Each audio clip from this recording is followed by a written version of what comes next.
saya mungkin Ya. RUPS ini apa yang tekankan RUPS? Ya, hari ini tadi kita melakukan RUPS yang agendanya adalah membahas laporan tahunan tahun lalu 2024 yang pembukuannya sudah tutup buku dan baru bisa dilaksanakan RUPS hari ini, dan juga membahas untuk persiapan penyelesaian liga musim ini, lalu juga membahas tentang ke depan. Terus yang terakhir juga kita menambahkan pengurus di perseroan, yaitu komisaris dari luar, komisaris independen, itu kita masukkan namanya Hinca Panjaitan. Jadi Pak Hinca kita masukkan. Saya laporkan bahwa RUPS-nya ini tadi berjalan lancar, semua pemegang saham hadir, semuanya, saya, Mas Hairul, Pak Rias, Mas Agung, Mas Heri Sasongko hadir semua. Dan di situ ada Pak Direktur, semuanya melaporkan masalah keuangan PSIS Semarang. PSIS Semarang tadi dilaporkan oleh Pak Direktur bahwa dari tahun 2023, 2024 hingga sekarang ini punya tanggungan yang cukup besar. Tanggungan ini berupa tanggungan hutang yang jumlahnya cukup besar, totalnya itu 45 miliar. Tanggungan ini adalah tanggungan operasional selama 3 tahun, dari 2023, 2024 hingga sekarang. Dan itu muncul dari tahun ke tahun rata-rata 16. Tadi diputuskan di dalam RUPS bahwa setelah laporan keuangan ini nanti diaudit oleh auditor independen, setelah diaudit nanti kita akan melakukan RUPS lagi. RUPS lagi yang direncanakan bulan Februari untuk membahas bagaimana tentang tanggungan 45 miliar ini.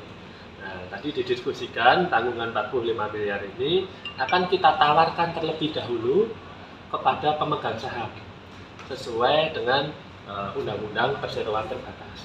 Jadi kalau perusahaan itu mengalami kerugian atau ada utang dalam jumlah besar memerlukan suntikan modal, tentu saja kita tawarkan kepada pemegang saham dulu.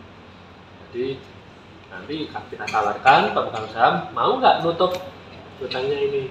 Kalau mau nutup hutangnya ini tentu saja akan mendapatkan konversi saham tambahan. Dan kalau mau diambil ya semuanya, mau diambil salah satu pemegang saham ya silakan.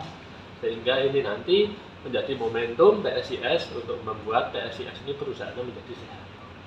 Waktu yang dibutuhkan adalah 14 hari semenjak diputuskan bahwa kita akan menawarkan saham kepada pemegang saham kita.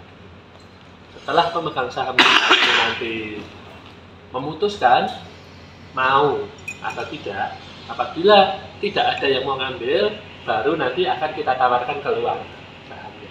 Kita tawarkan ke investor baru untuk menutup tanggungan-tanggungan yang belum terbayar ini senilai 45 miliar. Nah, tanggungan ini muncul sebesar 45 miliar ini selama ini ditalangi oleh keluarga saya. Jadi terbesar tadi dihitung di situ menalangi saya sebesar 23 miliar. Sisanya ada DPR, ada Mas Khairul, ada teman-teman pemegang saham yang lain.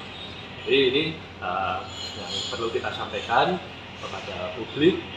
Jadi monggo kalau ada publik, ada yang tertarik untuk PSIS Semarang, kita tunggu nanti setelah pemegang saham ini rapat. Kalau ternyata nggak ada yang ngambil, nanti kita akan tawarkan kepada investor.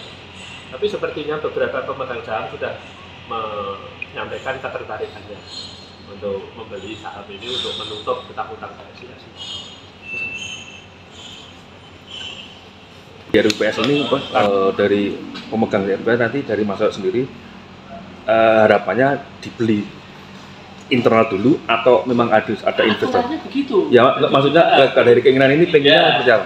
Kalau saya itu berjalan berdasarkan aturan. Jadi setelah adanya kebutuhan ini, memang kita tawarkan kepada internal dulu, pemegang saham yang ada dulu, mau enggak? Gitu.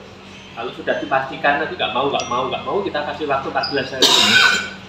kita kasih 14 hari, dia pasti nggak mau, yakin nggak mau, ada notulennya, ada itunya, berarti sudah pasti, baru saya akan nyari investor dari luar. Kecuali kalau memang terus keluarga saya ya sudah ditutup sekalian ya, nanti mungkin kita lihat. Kita kasih kesempatan kepada teman-teman untuk menjadi pemegang saham mayoritas. Yes.